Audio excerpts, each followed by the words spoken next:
Sistership, I should say. Sistership, The Beauty of Life. That's the name of a calendar full of partially nude photographs of women living with breast cancer. Each page depicts women who have struggled through aggressive treatments, even mastectomies.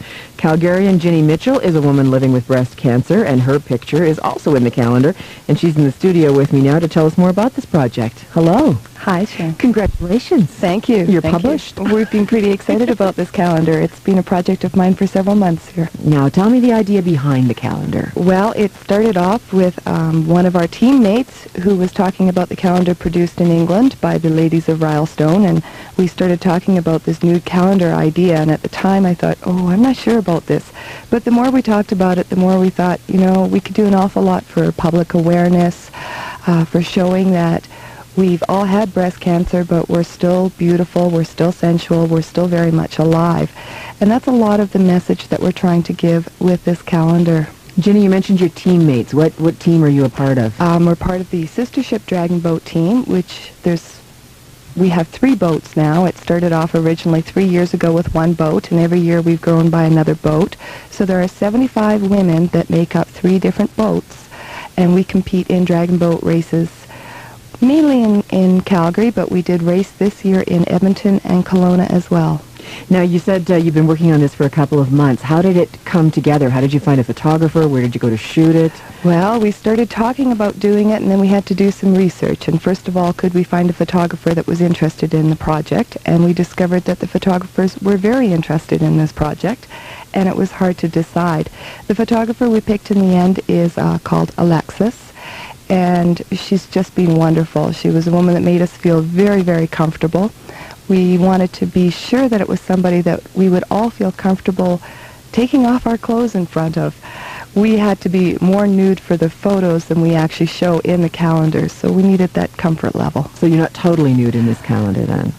There are several shots that are a little more nude than others. Everybody had to go with their own comfort level. Nobody was asked to disrobe more than they were comfortable with doing. Okay, and what is the significance of posing nude then? Well, I think for a lot of women that don't have breast cancer, the idea of being diagnosed with breast cancer is terrifying. And in our mother's generation, women went through very disfiguring surgeries, and the mastectomies that were done 20, 30 years ago left a lot of scarring, and a lot of women were left with reduced mobility. And that's not the case now. And if you look through our calendar, you will see there's a whole variety. Some of us have had mastectomies. Some of us have had reconstruction. I've had reconstruction done. Some of the women have had lumpectomies and segmentals, where just a portion of the breast is being removed. So there's a lot of different surgeries that are done now for breast cancer. Can you describe some of the photos? Well, we have quite a variety here, and each model was able to sort of pick what she was comfortable doing. And one of the things that shows up in the calendar quite a bit is there were a lot of photos done with this netting. And it was a prop that the photographer had, and I have to admit, we all loved this netting. There was something about putting this sort of netting around yourself, and you felt sexy, you felt beautiful. It was revealing without being too revealing. So there are several photographs in the calendar using the netting. There's also the photograph that I am in. I'm in with my co-captain for Sistership 2, and we're shown putting hats on each other, and our arms are situated in such a way that you really don't see anything, but we are nude in the photo. And that was a really fun shot to do. We had a lot of fun. We had a blast. There was a makeup artist, and he just made us all feel so relaxed. And as I said, we felt really, really beautiful. Now, going through this process, and because you are in the calendar, did it change you in some way? How did it affect you to be one of the models? I think it did an awful lot for everybody's self-esteem that was in the calendar, and especially when we looked at the photos afterwards. I think most of us thought that, wow, I look great, and that's a really big self-esteem builder. Were you surprised that you looked so good?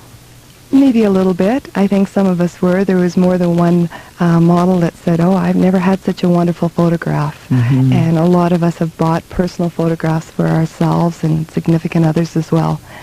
photographs that you do not see in the calendar. Okay.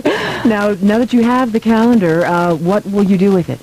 Well, we are selling it. We're hoping to raise enough money to take our teams to Toronto next year. In Toronto, there's huge dragon boat races every June, and next year they're going to have some special races just for breast cancer teams, and there will be 2 days of workshops before the races for the breast cancer teams. So we're really hoping to be able to participate in that event. You know, Ginny, what's interesting about this is that there's been a little bit of controversy lately about women posing nude or partially nude to raise money. Yes. And, you know, Olympic teams are doing it, and now we have your calendar. How do you respond to the idea that why do women have to keep taking their clothes off to raise money?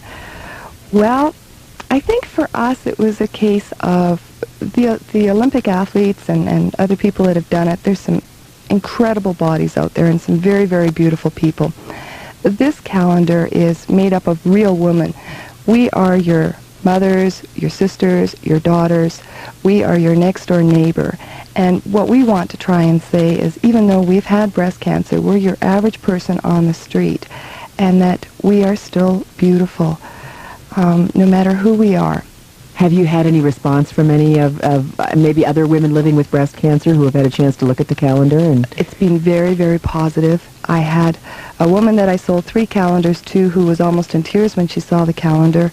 She lost her stepmother just recently in the last couple of weeks, plus she lost her mother to breast cancer, and she was totally overwhelmed by the calendar. Mm-hmm. It's a very positive thing for women to see, whether or not they've had breast cancer. So is that maybe the point then, is this is why the calendar is better than perhaps going door to door and knocking on doors and asking for money to support the races? Yes, I think we're raising a lot of awareness here, changing people's perspective on what a woman with breast cancer looks like. Thank you so much for coming in, and congratulations again. And tell us where we can find it. Well, we have a website that we're still having some trouble getting up and running, but hopefully any day. And the website is www.sistershipcalgary.com. And you can also call 804-4092. And that is a message machine that we have, and we are taking orders through that. And, of course, all the Sistership members have calendars. So we're looking for distributors. If anybody is interested in distributing the calendar for us, that would be wonderful. And how much are they? They're $15. All right. Thank you so much, Ginny. Good luck with it. Thank you. Ginny Mitchell, she's a Calgarian living with breast cancer, and we'll put the website information and that phone number on the website for you. Sistership, The Beauty of Life is the name of it.